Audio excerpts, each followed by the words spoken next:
Alors bonjour ou bon dia. Voilà, donc je suis Monique Malik, une des coordonnatrices du projet Erasmus+, et je suis accompagnée par Jean-Claude Arrivalo, qui est là à mes côtés et qui va se présenter aussi. Bon dia, donc je suis Jean-Claude Arevalo, je suis directeur de la PAJH du Lot. Alors le Lot, c'est un petit département qui se situe en France. Depuis le Brésil, il faut localiser Toulouse et vous trouverez Cahors, qui est une petite ville de 20 000 habitants située au milieu des vignes et du bon vin. Voilà. Donc la PAJH donc, est une association pour les jeunes et adultes handicapés.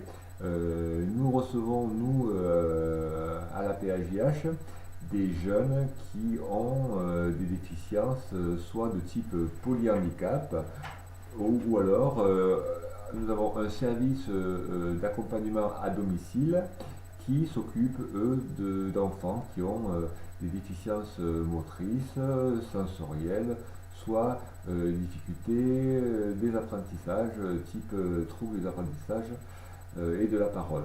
Donc nous avons des professionnels qui vont dans les écoles accompagner ces enfants de manière à ce que nous puissions en tout cas les inclure ou les laisser à l'école et dans leur famille. Voilà, donc Monique va vous parler un petit peu plus du projet Erasmus. Nous allons présenter tous les partenaires avec lesquels nous travaillons et nous serions heureux en tout cas dans l'avenir de vous compter parmi nous. Voilà, donc ce projet, donc un peu un défi, hein, puisque ce projet compte 7 pays. Parmi ces pays, donc le Portugal, avec 2 partenaires, l'école João de Deus et bien sûr l'association Omnes Proum, dont nous sommes fiers d'être les partenaires parce que c'est vous qui finalement faites la promotion de ce projet au Brésil. Nous avons aussi donc l'Italie avec un établissement scolaire. Nous avons aussi la Roumanie avec aussi un centre inclusif pour des enfants sourds. Et puis la Grèce, et puis la Pologne et la Belgique. Et ici en France, nous sommes accompagnés de 2 partenaires qui sont l'IFRAS, qui est une école de formation, et une école élémentaire. Voilà, donc 10 partenaires, 7 pays, et bien sûr une grande ambition, celle de réunir donc des outils pédagogiques pour accompagner les élèves et les enfants qui sont dans le handicap ou qui ont des difficultés scolaires. Voilà, donc nous avons l'ambition de créer, comme vous l'avez compris, un module de formation qui va s'adresser aux enseignants qui sont en poste et aussi aux aidants, quelle que soit leur qualification. Ce module de formation sera alimenté par des fiches de bonne pratique, c'est-à-dire les savoirs expérientiels, qu'est-ce que je fais dans ma classe, qu'est-ce que je fais de ma place pour permettre l'inclusion des enfants en situation de handicap. Donc ces fiches nous seront transmises par tous les partenaires, par tous les pays et seront adaptées à leur réalité sur leur site. Ensuite, la pédagogie occupera une grande place dans notre projet puisqu'il sera question aussi d'élaborer des fiches pédagogiques qui aideront les enseignants à enseigner bien justement aux classes où les enfants en situation de handicap seront inclus.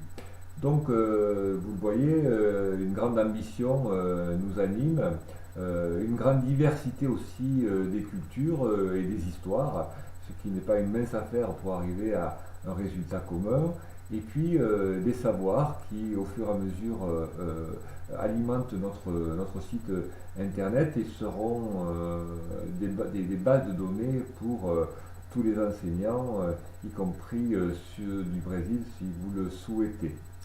Voilà, donc nous espérons en tout cas dès 2019 avoir des résultats tangibles que nous vous ferons partager, j'en suis sûr, au fur et à mesure. J'espère que nous pourrons rencontrer certains d'entre vous au Portugal Oui. au mois de novembre. Oui. Ce sera sans doute Donc l'occasion. le 24 et le 25 novembre, nous venons au Portugal hein, pour aussi disséminer les premiers résultats de ce projet. Nous amènerons dans notre équipe aussi un médecin, tu peux le présenter. Mais alors un médecin qui est le pédiatre du service, hein, qui justement travaille à la détection des enfants qui ont des troubles des apprentissages, et un neuropsychologue qui lui travaille au quotidien sur la rééducation des enfants qui ont des troubles de type dyspraxique, dysphasique, quoi. Enfin, vous connaissez tout ce qui concerne les enfants 10, quoi, hein, comme on les nomme en France. Donc nous sommes heureux que ce projet, bien sûr, ait une dimension européenne, c'est ce que nous avons cherché, mais aussi qu'il s'exporte ailleurs. Hein. Et puis nous souhaitons que votre congrès à Belo Horizonte se passe le mieux possible.